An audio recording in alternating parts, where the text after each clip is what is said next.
The Pinball Network is online. Launching Free Play Pinball Podcast.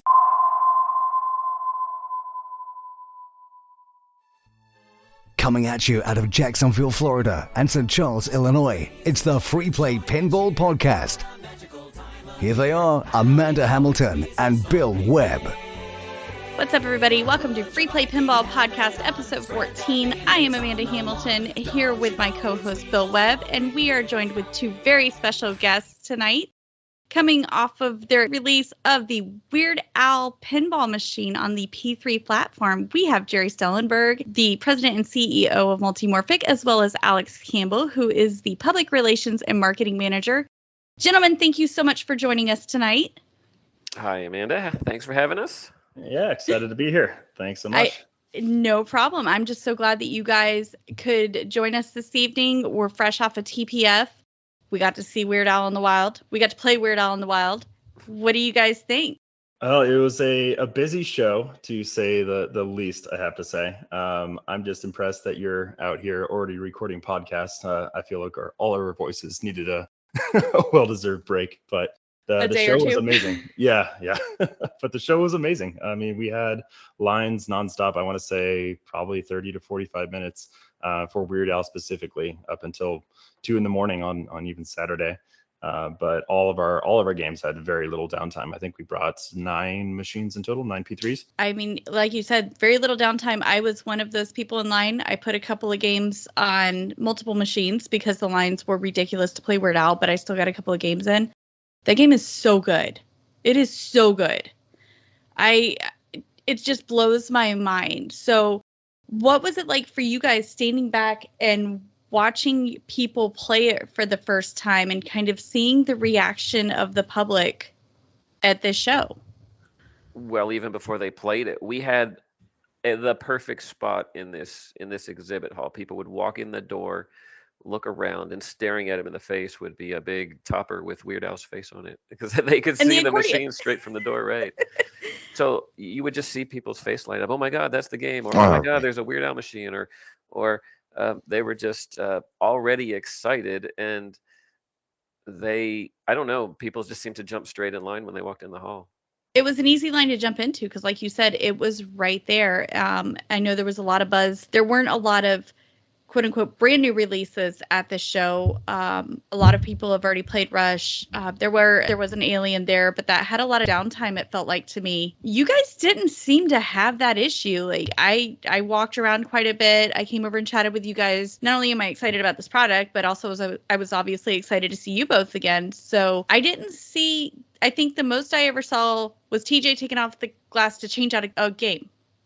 So we had a couple issues. It wasn't perfect, but this is the first time it's been in the wild, so we learned a few new things. The LE machine, limited edition machine, which was on the left, had basically no issues at all. There were a couple software bugs we discovered, one of which we solved or fixed Friday night and had it running Saturday morning with updated code. But the one on the right had a couple issues, some ball hangups, a couple of mechanical things we need to tweak, but overall, those machines, and TJ and Les, by the way, did a fantastic job. They were working their butts off. If something went wrong, they sprinted over there, fixed it, kept that line of people happy. They were fantastic. I was about to say, it was like a Formula One pit stop over there, having the whole crew, compared to when it was just Gerry and I at Expo. It was really nice to just be able to rely on their expertise. And again, just a huge shout out to Les and TJ. I don't think I can get enough credit to them. TJ was the mechanical engineer responsible for all of the ingenuity when it came to making that spiral ramp work, making the hamster wheel work, and all the diverters and everything too. So again, it was amazing having them on the floor and just defer to them. If there was ever something that we need to fix it, they'd get it up and running in a second. And we did something different at this show that we hadn't done before. We brought an extra play field to show off, but also to serve as a backup just in case something went catastrophically wrong, so we could swap it in if we needed to. But so we had this third Weird Al playfield on the table in our booth. So kind of to the right of the booth. It was on the right over by where the glass was. Right. So the P3, for those who don't know, is a modular machine, and you can swap out the back third, which is the playfield module. So we have the new Weird Al playfield module. We also have ones like Lexi and Cosmic Kart Racing, and the one we didn't get to show 2 years ago at CPF, which is Heist. This was the first show that people could see that in person. But so now we could explain the story a lot better, because we had 9 machines there. We could say this machine, every one of these 9 machines is the same. They just have different content installed or different upgrades installed in the machine. So we had games like Cannon Lagoon and Sorcerer's Apprentice and Heist, Lexi Lightspeed, Heads Up, 2 Heads Up machines. The Heads Up machines, they were so cool. And Weird Al. And then we had this Weird Al playfield on the table, so people could see exactly what size our playfield modules are. They could look at the top side, the bottom side of it. They could see the complexity of it. They could talk to TJ and Les about the mechanical design. It was really, really neat to have it there and show people what the P3 is all about. I can imagine just people walking up to that being in awe, being able to see it, touch it, feel it, experience it, just, from a technical standpoint, because no one ever really unless you're really ingrained into pinball, a lot of people don't see that kind of stuff. And I mean, there's people that own machines that never see the playfield really out of the machine anyway. They just see the aftermath of all the wires and get scared and everything else. But that's an awesome feature to have that on the table, just so everyone can actually see it and touch it and ask questions. Yeah, and being able to look directly at it and kind of put your head in positions that you couldn't do if it were installed in a machine. So you could see like the geometry of the spiral. The spiral ramp, by the way, is incredible. It's one of the most amazing ramp shots I've ever shot in pinball. And it's this real smooth flowing shot from the upper left flipper that goes upwards, up a spiral ramp, up a spiral wire form ramp, and feeds directly into the upper left upper playfield area on the machine, which is called the food court area in the Weird Al. But it's this awesome shot, and you could see it up close and see exactly how it's tied together and works and what mechs are around it. It's a pretty cool display. Yeah. One thing tying back into the downtime and kind of just showing off all the technical capabilities. I kind of wish the machines broke down a bit more, because it's always a great, impromptu tech demo. So we can kind of open up the machine, because it's not just the playfields that are innovative. And you get to show off the laser grid that tracks the ball in real time. You get to show how the flipper assembly can come out, and you can just do all the work on a table versus trying to crawl underneath the machine and get it done that way. Or, even the ball trough, seeing all the VUKs with, you could store, I don't know what the official number is, but easily 20 plus balls in there. A lot of yeah, all of them. More than you'd want to move around. So there's a lot of really cool things that, again, I think the biggest thing about any of these shows, and now that we have so many machines going out into the wild and so many machines going on route, is getting a P3 on people's hands, like really getting people to feel it. They've heard about it, they've seen streams and videos, but it's not the same thing as feeling the tactile elements of pinball. That's what we all love, and getting to experience it, what it feels like to them. That's the biggest thing. So it was amazing having so many people out and getting to flip some pinball. Absolutely. And I thought it was really cool too. We have a Weird Al LA on order that Sarah has assured us we will get before George Fisher. Period. We just have to. But she has assured us of that. Customer service was peak on that day. I won't tell you what she promised to George. He already told us. It's going to be an ongoing battle, but since he's in Mountain Time and we're Eastern Time, we'll have ours 2 hours earlier than him no matter what. Right. So it's fine. They'll be on the same truck.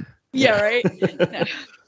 So it was really cool, though, as somebody who has one on order, to be able to see that module out and just kind of sitting there. And for those of you, again, who aren't necessarily familiar with the P3 platform, and as Gerry was saying, where you can remove that upper third playfield, it's about the size of one of the large single-serve Frito-Lay chip boxes you would get at Costco. I just went to Costco, so this is where you're coming from. A case of water maybe. It's about that size. So if you tell me, it's part of a playfield, I'm thinking, my mind is automatically going to wide body JJP game. It's going to be this massive, gigantic thing. It's really not. It's something that's feasible manageable. To move around. Yeah, it is comfortable. That's one of the beauties of it as well. So, if you already have a P3, so a lot of our customers, instead of having to wait for an entire new cabinet to be assembled or anything, that we have a parallel manufacturing line that can produce the playfields independent of a full P3 platform. which of course is going to make things move down the line faster, which is amazing. But also shipping logistics, instead of having to go through a traditional freight process of getting unboxing day and having a pallet and straps and all that nonsense. If you have a P3, it's just going to be straight through your local mail carrier and arrive in a box on your doorstep without having to deal with all that headache. So there's definitely a lot of advantages looking forward into the future. I think my husband will have an issue with that part the most, because I'm pretty sure that he is now collecting the pallets. We have like 6 of them sitting in our garage. Don't know why. I know one reason. Yeah. Sorry. He's a mess. So what's really cool about this game, it's your first licensed title. I know this has been something that was rumored and teased, and very, very poorly teased, Alex. I will take all blame for that. That is fair. Alex would send me these messages as soon as you guys released anything on social media. He would message me whatever the teaser was for that day right before Weird Al came out. And I'm guessing everything from like Dollywood to Fraggle Rock. I was like, I don't know. These are terrible. And then when I heard Weird Al, I was like, listen, we got to talk. I couldn't guess it. These weren't good. I'd say, therefore, the teases were perfect. They got you talking about all the possibilities, and you didn't guess it. It didn't spoil the reveal. It just got you excited about it. So good job, Alex. Yes. No, it was. We'll go with that. It was an internal struggle to see how much we wanted to give away and how much we wanted to leave up to mystery. But ultimately, that's half the fun, right? Like, you don't want to it's spoilers, right? You don't want to be told about a movie. You don't want to be told about a book. You want to go and see it for yourself. So we definitely wanted to give enough away. And if you look back, you can kind of see the details. But going forward, we wanted just to kind of those sculptures came straight out of the game. Yep. I was educated on the sculptures because I guessed wrong on that significantly. It was bad. To give you an idea, I did have to shave off about maybe 1 inch of the hair on that statue because everybody was like, "Oh, that's going to give it away," and I'm like, "Yep, it looks like another part of anatomy like this." But ultimately, we got pushed through, and again, another reason to get people talking, get the buzz going. So, and the buzz was there. Yeah. Any press is good press. We'll take that. To an extent, I think people were kind of in shock when they heard Weird Al. Gerry and Bill and I are very familiar with Weird Al in his prime. Alex, you're a little bit younger than us, so this was more classic rock for you and classic rap. You guys are the first game to contain a rap song, which is cool. But it wasn't something like, I remember in high school and middle school, Weird Al songs came out and, you walked around singing Amish Paradise or, White and Nerdy or like a Surgeon. So I think it's really cool, too, that everybody went from kind of Weird Al to, ooh, Weird Al. I think a big part of that, too, was just getting so many people maybe outside of pinball excited as well.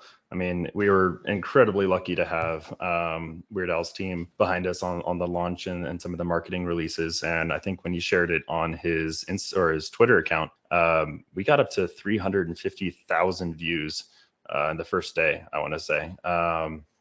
So, I mean, it was just crazy, right? So we were getting people who'd never really seen a pinball machine since, maybe in their grandpa's basement or something now, like, oh my gosh, they're still making pinball machines, and, reaching out and getting excited about that. And so, I mean, it's as we've been seeing it, and I've been monitoring the forums and Pinside closely.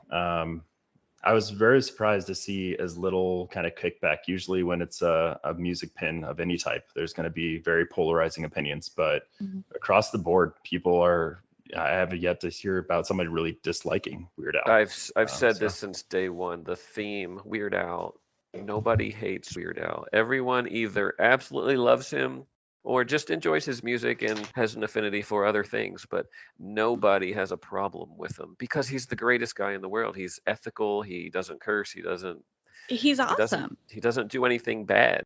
Yeah, and he lets you stomp weasels. And anybody who lets me stomp weasels, I love. It's tradition. Oh my, right? It is. I love that mode. That was one of my favorite modes. And I love Harvey the Hamster. Harvey is so cool. Super cool. That's good use of the scoops on that one, I gotta say. It is. Now, a lot of people until this may not have been as aware of the P3 platform compared to more conventional full-on solid-state pinball machines. You guys have both been deeply ingrained in this hobby, and I mean, even the P3 platform's been around since 2012. Am I correct with that, Gerry? First prototype Was shown at TPF 2012, yes. So, but you kind of started making boards and the really fancy, complicated stuff kind of in the nighttime when you were working your quote unquote corporate job way prior to that. And people may not realize how much they owe you because of the P-Rock system and the P3 Rock system, because you let people like Scott Tanisi create a brand new pinball machine that was not a retheme.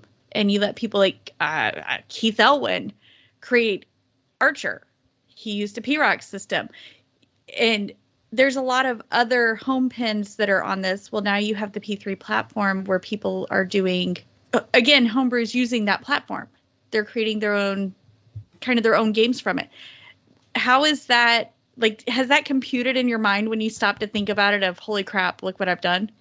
It started so small and it became so big and so impactful. But at the beginning, I kind of had a concept for a custom game that I wanted to make. I wanted it to track the position of a ball in a playfield and have an LCD under the ball. So you could have a physical ball interacting with some graphics and things. I had no real concept for a modular system or any of that stuff. I just had this idea to track a ball over an LCD. So I created a board to tie into these infrared devices to shine light across the surface of a playfield and have a ball breaking the beams of light. And I was like, well, now I either have to build a machine to test the board or just test the features of the board on a table, or I could make this board backwards compatible with existing machines because I had 12 in my house at the time. And that's what I did. I made the board backwards compatible. It's a plug-in replacement for the CPU board on Williams machines and some of the Stern machines. And that's how the P-Rock got started. Some people wanted one to test things or to write new code on their machines, and it just kind of grew from the community from there. Dutch Pinball was one of the first people to get a hold of one. They created Bride of Pinball 2. They were the first 2.0 project.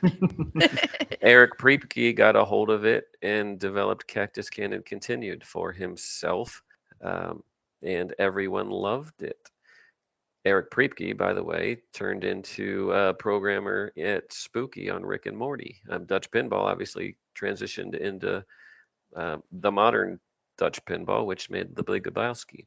Scott Danesi got a hold of one, made Earthshaker Aftershock, then TNA, and Spooky bought that, and then he developed Rick and Morty. Keith Elwin, Josh Kugler, who works at American.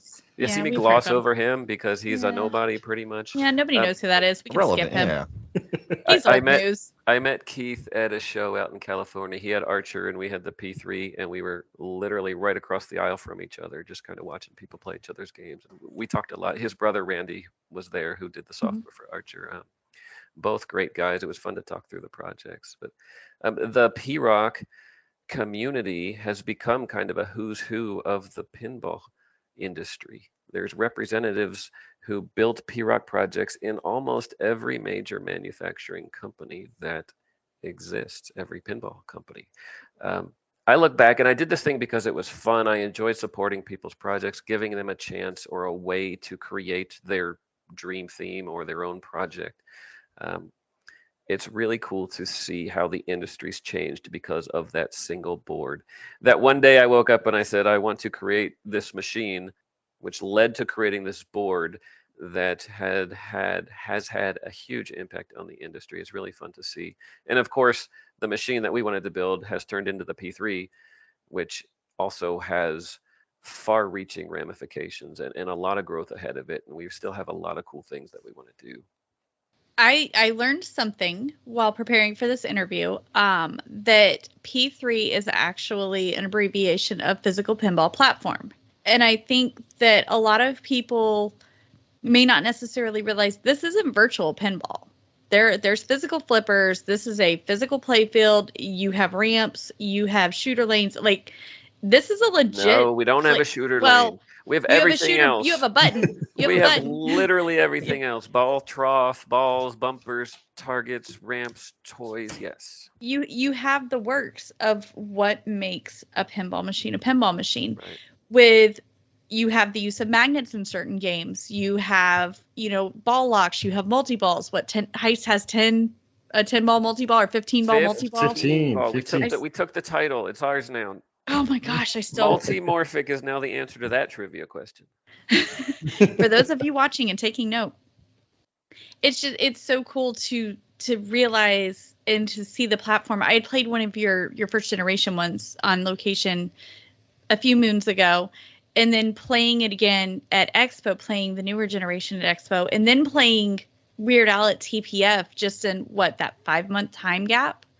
Mm-hmm. Seeing the evolution and how much has changed on it. The flippers feel great. I love the flippers. I didn't have a problem with the flippers at Expo either, but I love the flippers, except that upper left one. I need TJ to move that for me. It's not where my brain wants it to be. And I asked him to, and he laughed at me and told me no. But the next feature will be flippers on a conveyor belt. I like it. No, what you need, I'm telling you, we tried to get Ellen to make a game that was literally a scoop that shot into a scoop that shot into a scoop that shot into a scoop. Why not? But no, flippers on a conveyor belt sounds like it would blow my entire mind. I wouldn't be able to do that, I don't think. It's funny because we talked in the early days about motorized flipper angles and motorized outlane, inlane dividers, so you could dynamically change those things based on the content in the game.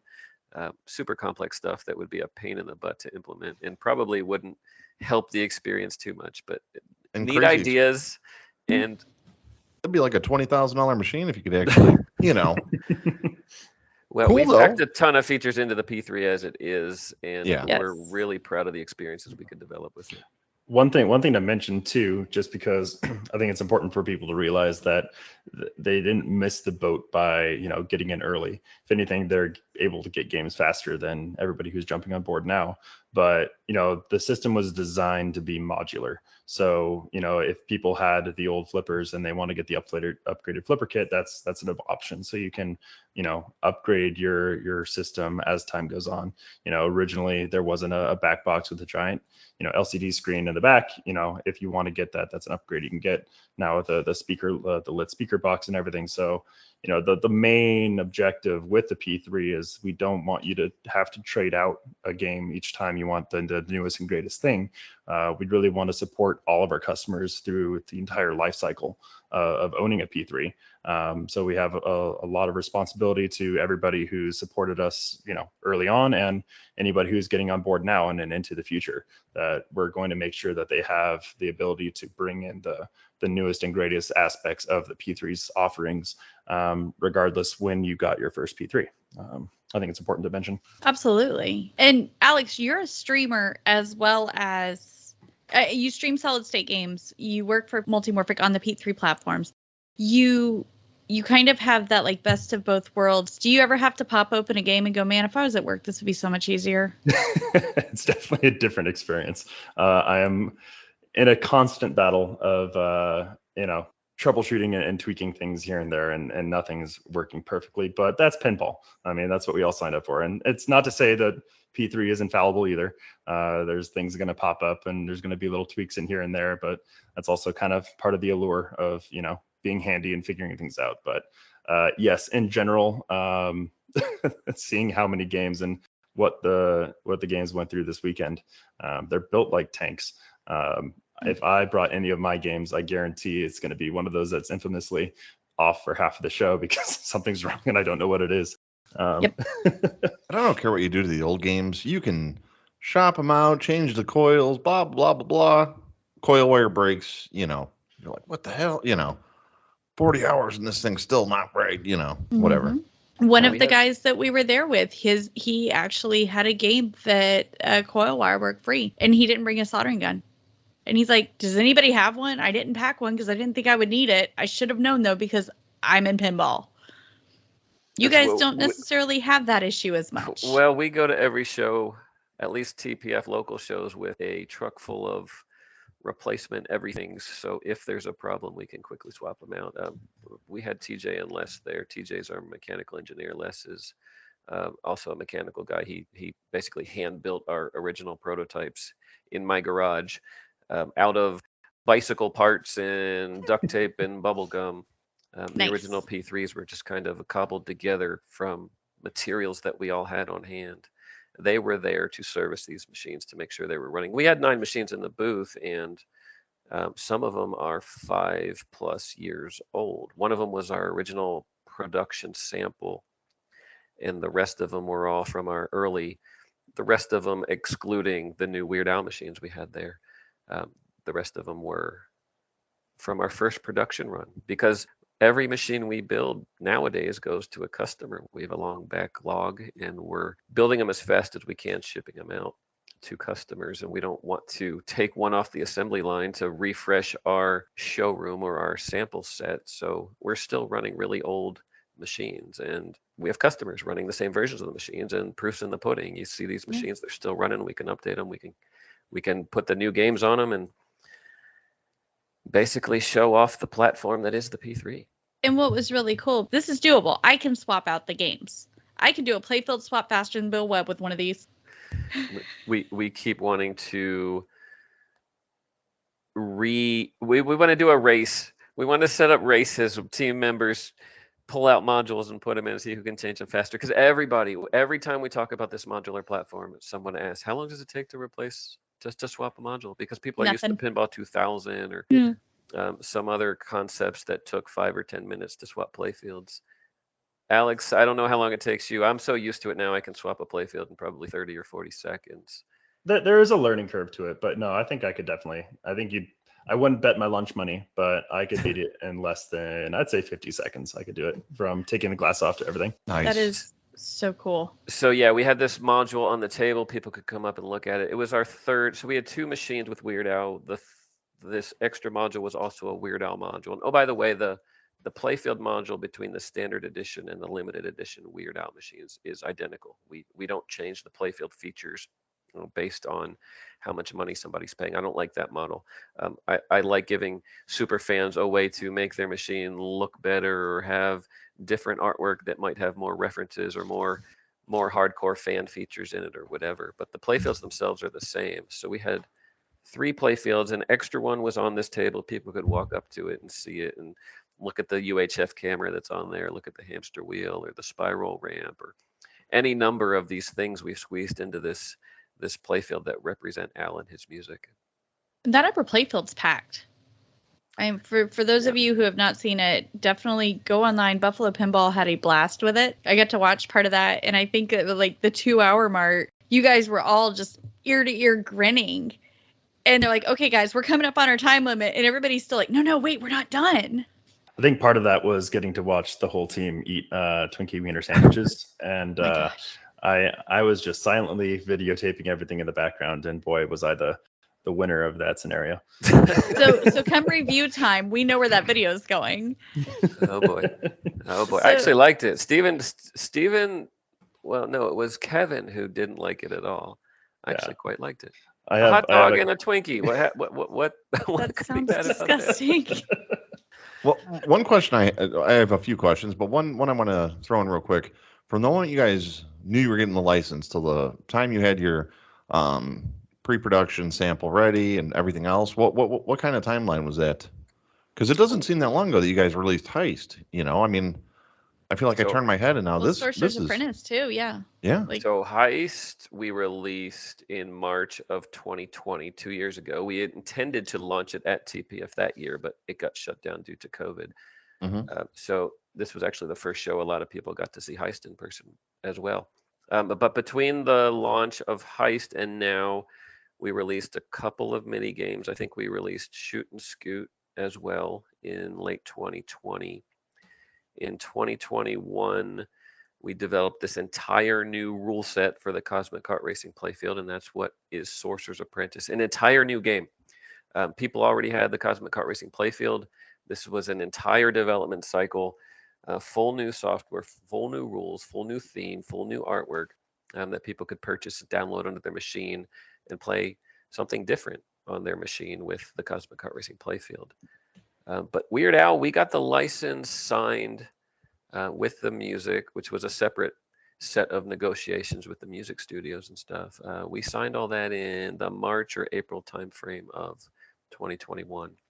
We had a flipping whitewood. I remember the day because I looked it up recently.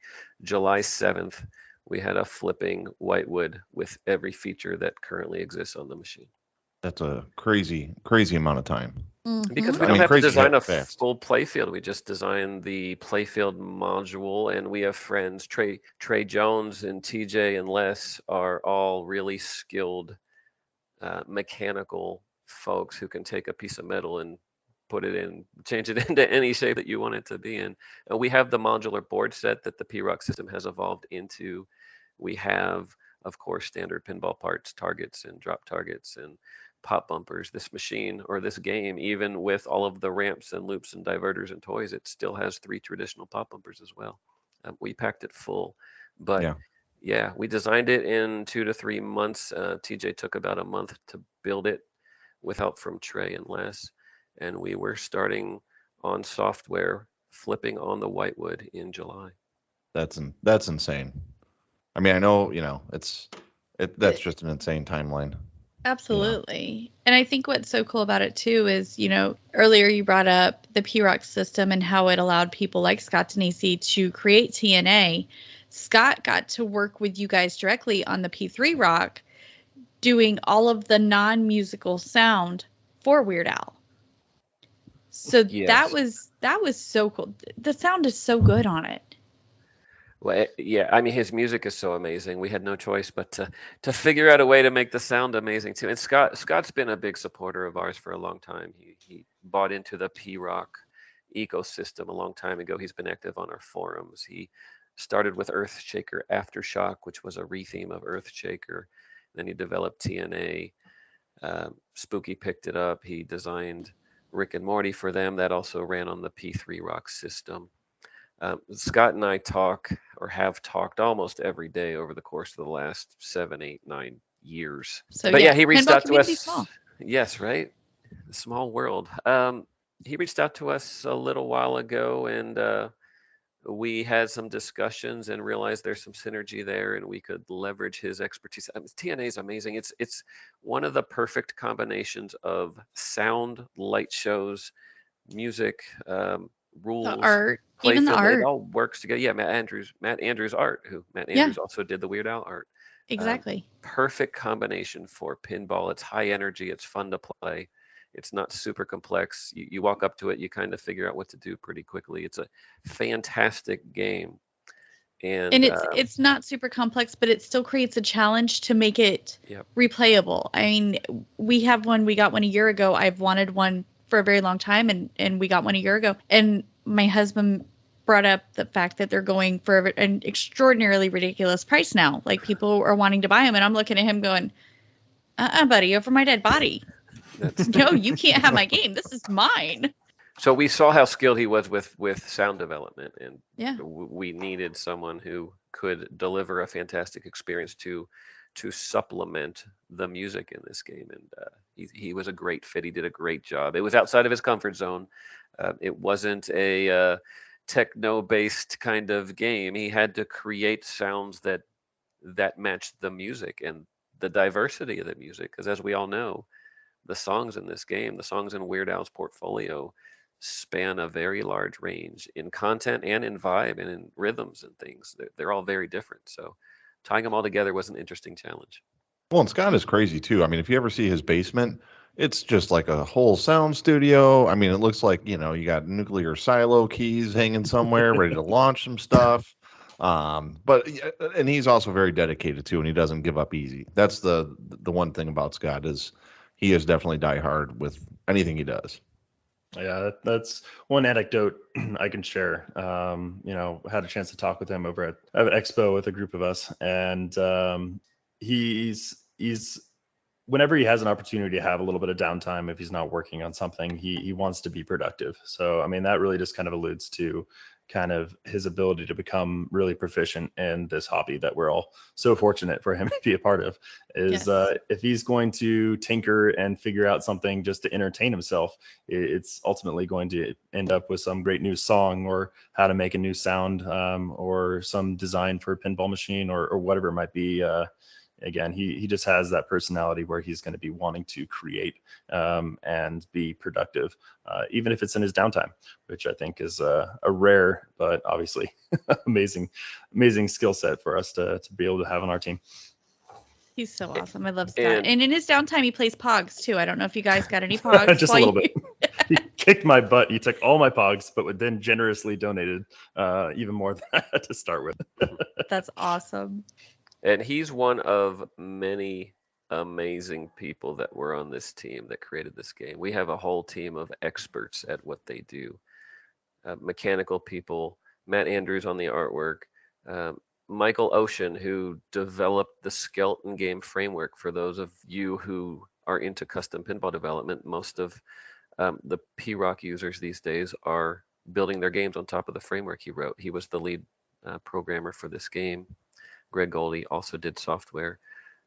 Just a lot of really talented people came together to build this game. We had a couple friends of friends who are Weird Al encyclopedic experts. They knew everything about it. You pull a song name out and they could tell you all the references in the song, where it's been played, why the lyrics are what they are. What day Weasel Stomping Day is. How many weasels get stomped on a rainy day versus a sunny day. They helped advise on the game content. And then of course we brought in both Bowen and Colin kind of close to the end of the project to help with the rules. They both came in late enough where they didn't define the rules, but they both had really good ideas and continue to have really good ideas that we work into the rules to deliver a playing experience that everybody can enjoy. Yeah, that's one day that and it came up a few times at TPF, but I'm really looking forward to the day that we have a P3 with whatever module it might be in a tournament. And I think having, really talented and, accredited tournament players like Colin and Bowen, I think that's going to be one step closer to getting to that goal, because again, I can't think of a reason why I shouldn't be there. There's some really amazing shots and some pretty innovative rule sets to have different strategies to get a highest scores possible. I always thought Heads Up should be the tournament setup, because it's a whole different experience. You can literally go head to head against someone and play against them, and that's it. Whoever wins is better. I'll win. I beat my husband. My husband beat Alex. Therefore, I am the winner. Oh, yes. I've got this. I've always wanted to do competitive pinball, so here was my moment. I had such a fun. I'm so glad we decided to bring those guys up. Because it's a completely different experience. If you're just in the factory by yourself and you're just playing the games by yourself. But if you have friends and people to play a game head to head with, it's amazing you can do that, remotely with Cosmic Kart Racing over online. But there's something special about heckling the person right next to you, stealing all their balls and then holding on to them. They're just sitting there twiddling their thumbs while you're for those who don't know, this is two machines, separate pinball machines that are connected over the local network, and what happens on your machine affects what happens on their machine and vice versa. So it's literally a battle where you can help or hurt the other person intentionally. And what was crazy about it was it wasn't complex. You had 5 diverting lanes that shot into basically a trough, and that was how you beat them. Was you aimed for on the LCD on the back, it was lit up green or red. You aimed for green, and there was nothing more defeating and aggravating than seeing you've lost all your balls. No, it's even worse than that. It's your opponent has all your balls. Or your opponent has all your balls. Yes, because a girlfriend of ours went. Her and her husband actually met us. They have a machine currently, and they're starting to get into the hobby. And I told her, I was like, let's go play this. The boys are going and doing whatever. Let's go play this. And she and I think we played 3 rounds on it, and she started getting into it. And it was like, you're nudging each other and you're talking trash, and it was awesome. So that's actually a game. Just kind of the story behind it is we actually had featured in Dave & Buster's for a while, and I don't know what the exact numbers were, but I think they were trying that out as a SKU in general, and just the kind of the simple aspect of it in a setting like Dave & Buster's. I think it kind of crushed all the other pinball category games that Dave & Buster's was testing out. Yeah, they shared the numbers with us, the numbers of our machines, and the numbers, the earnings on the machine was more than I've ever seen anybody report from any location on any pinball game ever. However, of course, at Dave & Buster's, they have a lot of redemption machines and stuff that the kids really like to play, and those Right. Earn crazy money.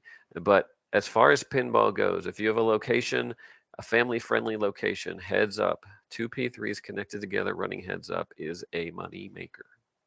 It was so cool. And it was something that it was still challenging because, I mean, a lot of times you're in almost like a multi-ball situation. So you're trying to pay attention to the LCD directly in front of you. You're trying to pay attention to the LCD kind of behind you. You're trying to pay attention to what the person next to you is doing.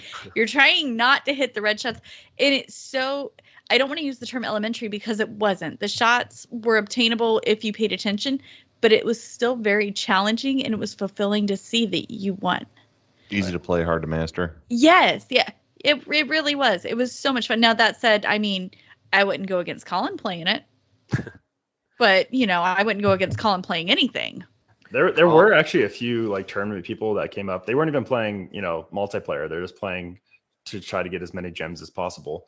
And they were getting some pretty impressive scores, and they kept just restarting it immediately afterwards. So they were something about that just simple, like, hey, I'm going to get as many points as possible. And it's satisfying. Yeah. Well, you know what? That's one of the greatest things. When you design something great, when somebody literally walks back up and hits the start button just to keep playing it, you know, that is the ultimate qualifier of, okay, this is something wonderful, you know.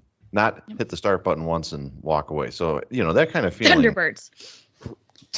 It was great to see that on the Weird Al games, actually, because the lines were long the entire time. We probably had 15 people deep all 3 days, the entire length of the show. But we would see people play it, laugh their heads off, have a great time, and then they'd walk around or they'd walk away, and then we'd see them at the back of the line 20 minutes later wanting to play it again, which was huge validation for what we've done. It wasn't awesome. Yeah. And it wasn't just because, I mean, like I said, I walked past there quite a few times. I was chit-chatting with you guys. I was looking for people, you know, just I was waiting to see if the line shortened so I could play it again. And it never did. But it wasn't just Weird Al. Everything had lines. I don't think there was, I take that back. During the Twippies, I was able to walk up to Heads Up. That was the only time I was able to walk up to a machine without waiting in line. The rest of it, even, I mean, TJ and Les would pull a game out. They would start, you know, they'd mess with it for a few minutes. People didn't jump out of line because the fixes were so quick. Those guys were on it. If something went down, they were right there. Hey, guys, no worries. We're going to get this taken care of. They had it fixed. They had that game put back together, and people didn't jump out of line. Yeah, and one of the nice things about having all 9 of those machines there is we could show off the diversity of the gaming experiences. So there are new modern games like Weird Al and Heist, and there are games that non-pinheads can enjoy, like Cosmic Heart Racing and Heads Up. And what we didn't show, because we've got more than 9 games now on the P3 platform, we all actually have 15 different games. We didn't show games like Shoot and Scoot and Barnyard and Rocks and all of the third-party developed games like, Flipper Foxtrot, Nick's latest rhythm-based pinball game, and Ranger in the Ruins, and Hooping It Up, and Grand Slam Rally. All these games, the P3 now is a system that justifies the purchase price for it, even if you only like 1 or 2 of the games. Hopefully you like all 15 of them, but just 1 or 2 of them justifies that cost. Yeah. And I know we had at least a couple people at the show who, again, they are creative mindsets, and they know that we have an open source. You know how to work with Unity, you know, C#. You can develop your own game and, you know, build your own homebrew on the P3 platform and put it out there for people to play. And it's honestly surprising to me how many people, but I guess it just shows kind of what talent we have in this community, is so excited to get a P3 just to share their ideas with the community. And the P3 platform is, you know, their best way to do it because they don't have to worry about the hardware. It's just about making, and we even have customers making their own play fields as well, which is, I'm super excited to see what the community is going to do for the platform in the future. Our friend that was with us, he actually is a programmer and does not work in pinball, but he was very excited when we started talking about it because he's like, oh, you know, this would be so cool to do as a job. Is anybody hiring? Blah, blah, blah, blah. And his wife's looking at him going, You're going to stay where you've been at for the past 15 years. You have a family to feed. You don't need to be going and trying to jump into something new, and doing that whole lecture thing. But it was like, with this being an open platform, you can still do that. You can still create games. You can still, do this unique thing. You can just play with it. You can learn it because of the P3 Rock system that's in these games. It's the hardware system, which is publicly available off-the-shelf hardware. It's also a software framework and sample game. So you can download from our website the P3 development kit. Anybody can. It's free. You just need an account on the site. The development kit comes with all the documentation someone needs to understand how to use the features we've built in it to control the trough or to track the position of the ball or to do all the normal pinball things. But it also comes with basically an empty sample game that you hit the start button, it loads up a player, you hit it again, it loads up player 2 and 3 and 4 and all that stuff. It tracks the beginning and the end of a ball when you drain and things. So all you need to do is download this thing and add your specific game content and game rules, and you're off and running. Bill, I want to see you make a game using a computer. Okay, listen, I apologize. Listen, between WebEx and Skype and all, listen, I'll cut you a playfield of something I've never done before I can ever do that. But you know what? Honestly, you say that, and literally it kind of challenges me because I have themes in my head that I think would be awesome to do. So, maybe I'll become computer literate and do a game one day. That's kind of how we got started because everyone has ideas. It would be really cool if there was a game that did X and a different one that did Y. And a different one that did Z. Everyone's got ideas. Everyone comes to us with ideas. We had ideas. We chose to build them into a machine. But other people have ideas. They want us to do things. And sometimes we agree and want to do what they're suggesting. But sometimes we have other plans and we're like, you can take this dev kit and do it yourself. Well, this is kind of the perfect kit, too, if you wanted to use an intellectual property that you could never actually build. But you could build something that you could be proud of and it's going to flow and stuff like, you still got to figure out a little bit of the artwork and stuff like that, but the geometry is there. Yeah. You don't have to figure out all the CAD. Yeah, the hard work's done. Yeah. But what else would you put in that Weird Al spinner besides Harvey, though? You can't really repurpose that very well. I remember, I won't share anything, but I had an idea. With Gerry, after even just seeing, because I got to see the whitewood of this, and I knew it was going to be a hit just when I saw the mechs with the spiral ramp and the camera lock and the hamster wheel and all the diverters and everything going on with it.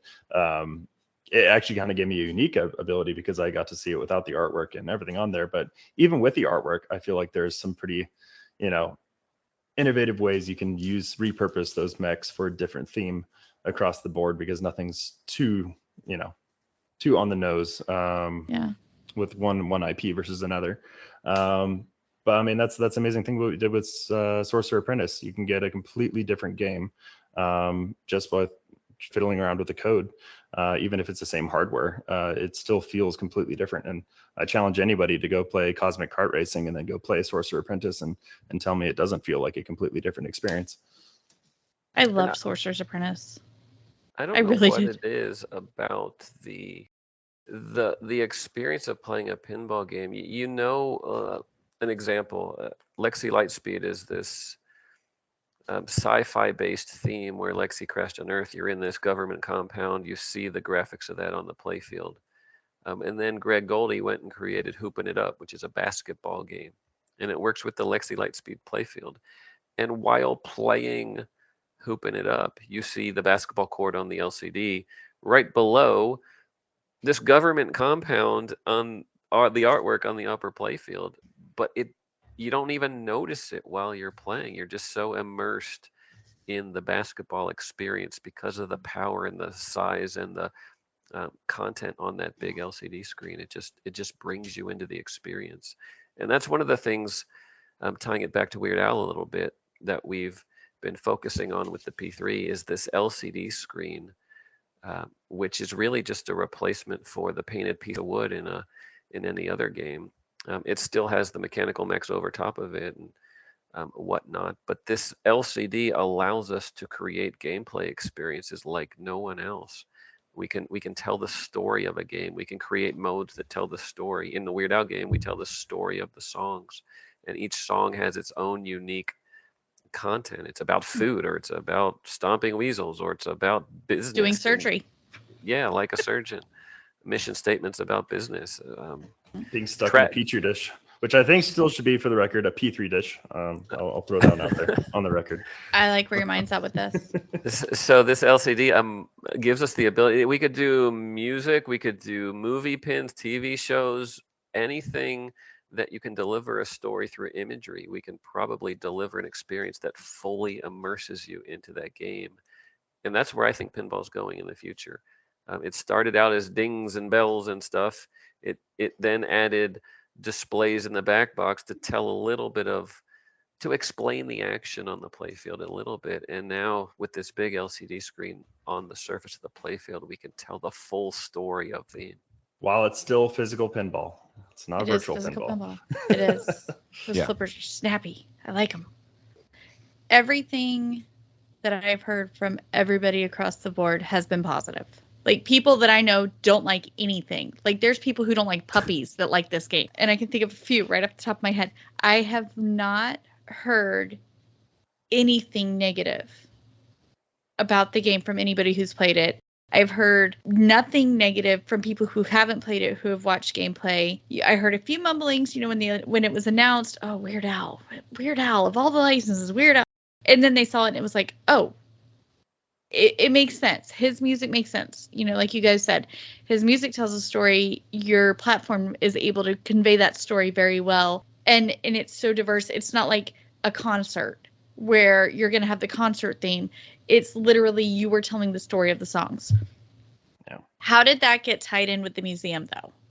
So that was the challenge, right? How do you take these very diverse lyrical songs and tie them together? We brainstormed this for weeks.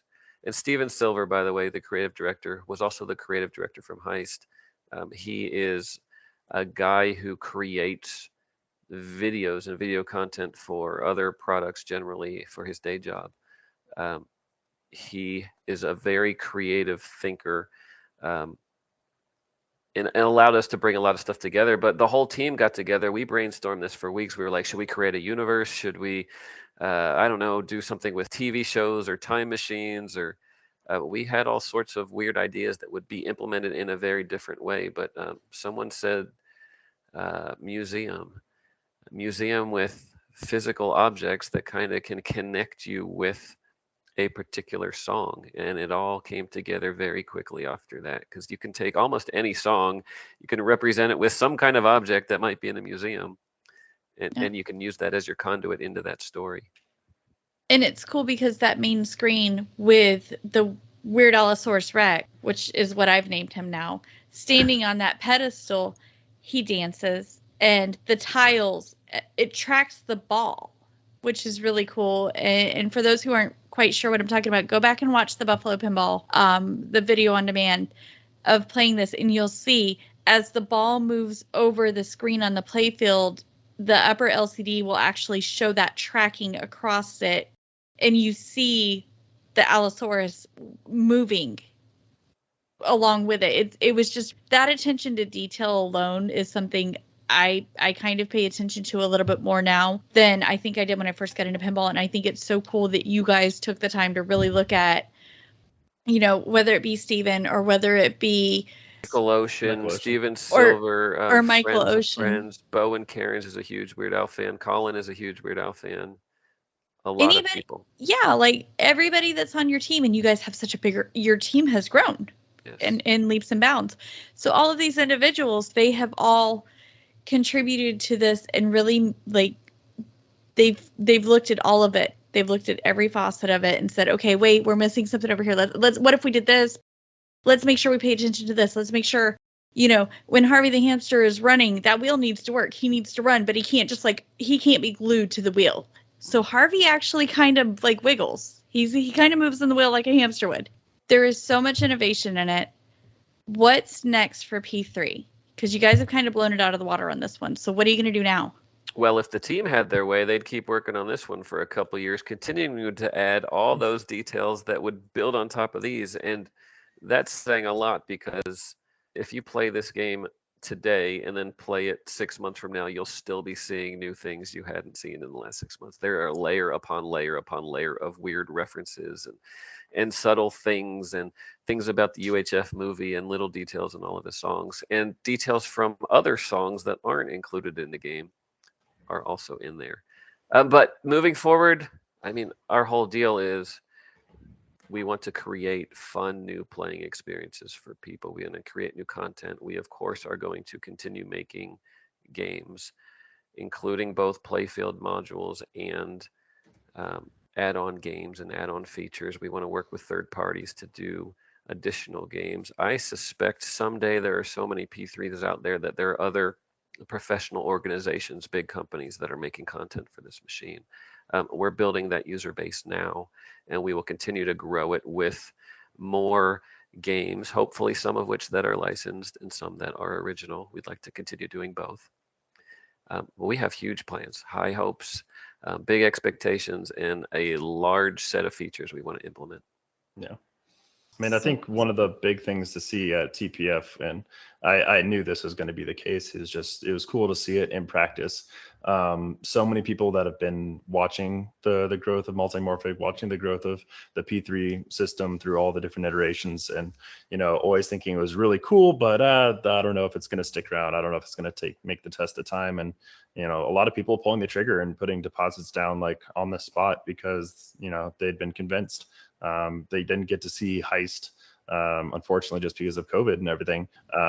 But maybe the line is too long for Weird Al. They play Heist, they get blown away by it. They play Weird Al, and they're just like, oh my gosh, I can't remember seeing this years ago. And it's like, oh, it's a cool concept. I wonder how long it's going to be a gimmick. But now, it's like, wow, these are real games that you're putting out. And yeah, I want to get in line now, so I don't have to be waiting, a year's time when the next game comes out. So it's really cool to see the user base grow. And again, we've had the community make so many great games on the limited people who got in early, the limited player base up until this point. So now with the sales we've had with Weird Al, there's going to be so much influx of talent that I really am just excited to watch and see what everybody does. Are you guys going to limit the number of standard edition Weird Al's or cap it? No. No, so pretty much all licenses have a term, a time length that you're allowed to make the game, and this is limited in time duration. But until that limit expires, we're going to make as many as people want us to make. Very cool. And here's the cool thing about the P3, right? Because we come out with another game whenever it is, a year later. New people buy the platform for the new game, and they're going to want to fill up their library of games with some of our really cool old content, maybe all of our old content. We have a lot of Weird Al buyers who are like, I want every playfield. I'm buying into the system. I believe in it. I want everything you guys have.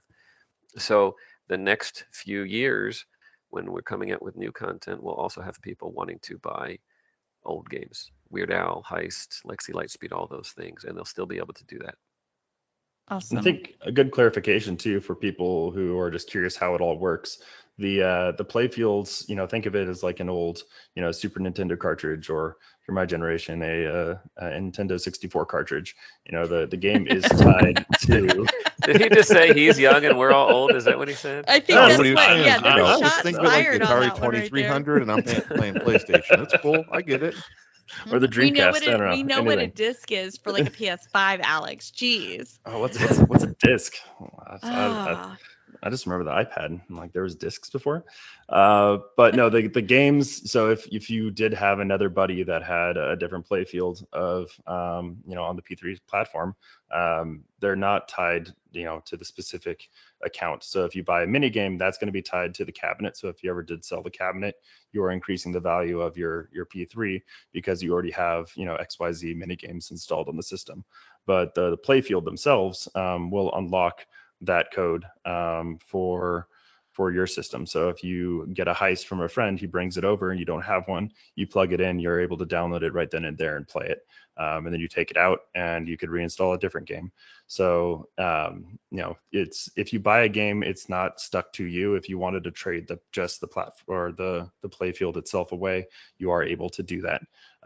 So again, it does give flexibility, and then you are investing into the machine itself for resale, because pinball is a big thing about, aftermarket, but our goal is to, again, instead of making people have to free up floor space, we want to invest into our customers for the long term and make sure they're happy and give them content on a continuous basis that they can invest in. It'll be cheaper than any other alternative. And just as kind of a quick rundown again for those who are not familiar with the platform, so you buy the actual P3 module, which, for lack of a better term, is your cabinet, and it comes with a module.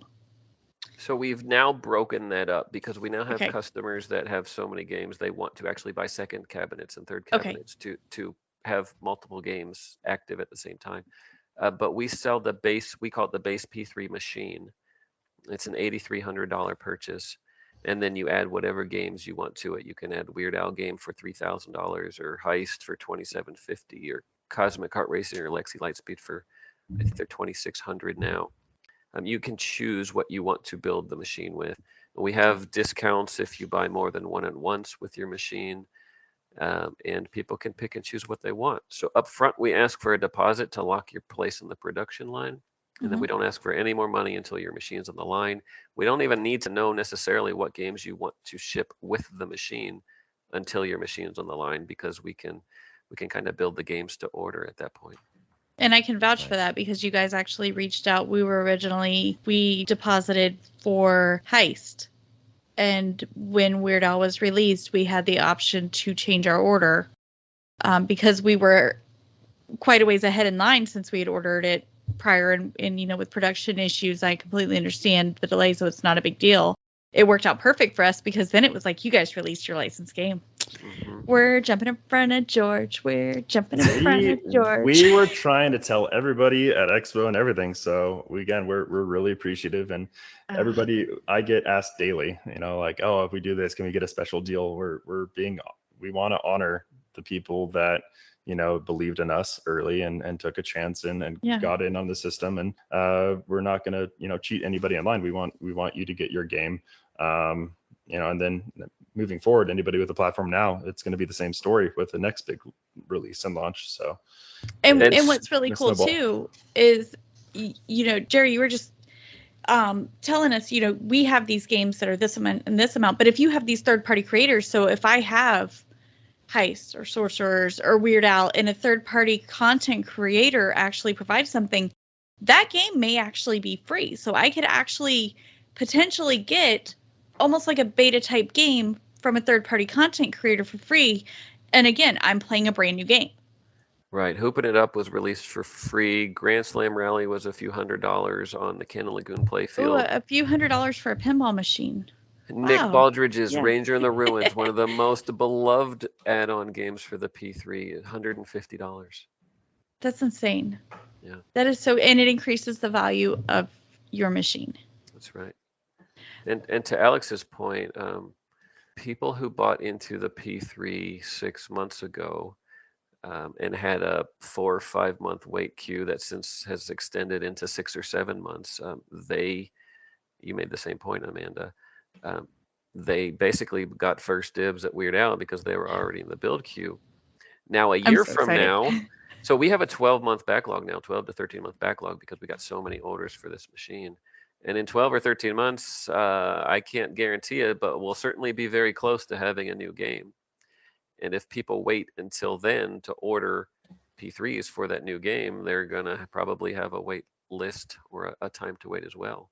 So I actually think there's incentive for people to continue buying P3s now, knowing that there's going to be a continual growth of really cool content coming.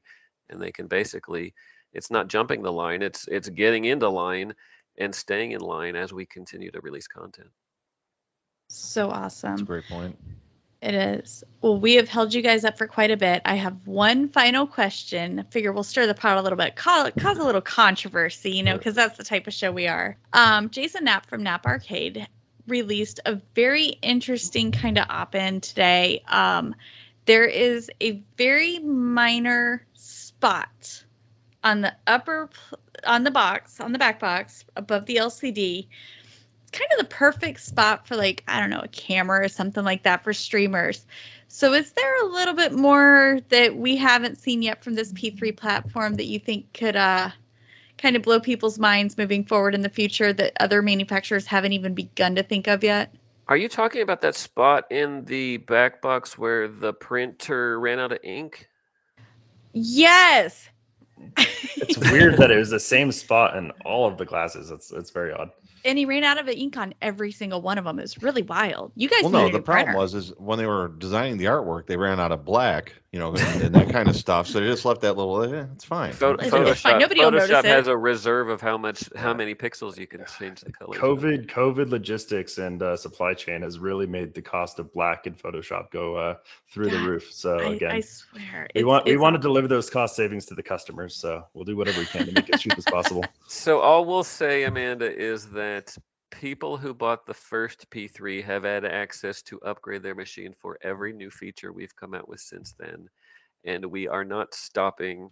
We will continue creating really cool features, including add-on hardware features to improve or enhance the gaming experience.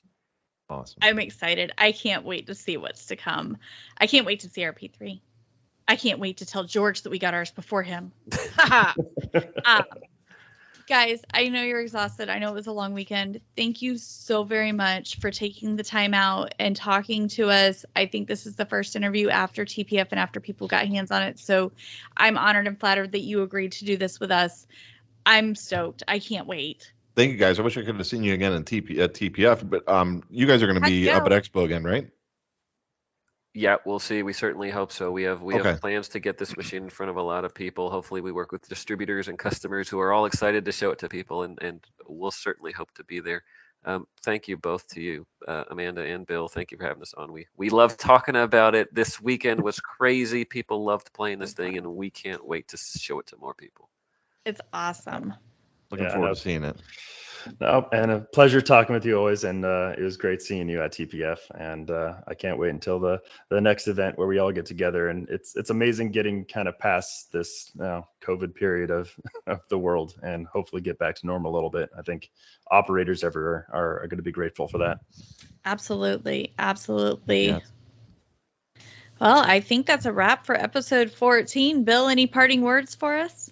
No, hopefully we see you guys at Expo. We'll do another tailgate party. You guys are welcome to join again as usual. And Absolutely. Thank you for coming on. It's been a great time. Technical issues, but it all worked out. Such a great time. So thank you once again, guys. Appreciate it. Thanks, guys. And Gerry and Alex, where can our friends that are listening to the podcast, where can they reach you if they have any questions?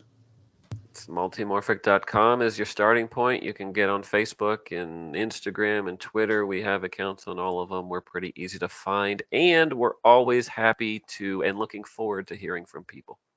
Yep. Awesome. And if anybody has any feedback for the show, as always, email us freeplaypinballpodcast@gmail.com. Hit us up on the face space, Free Play Pinball Podcast. You can also see some super awesome pictures from TPF. Not sure why I didn't get any pictures with these two handsome guys, but I was busy in line with Weird Al. I didn't have time for pictures for that. So thanks, everybody, and have a great night.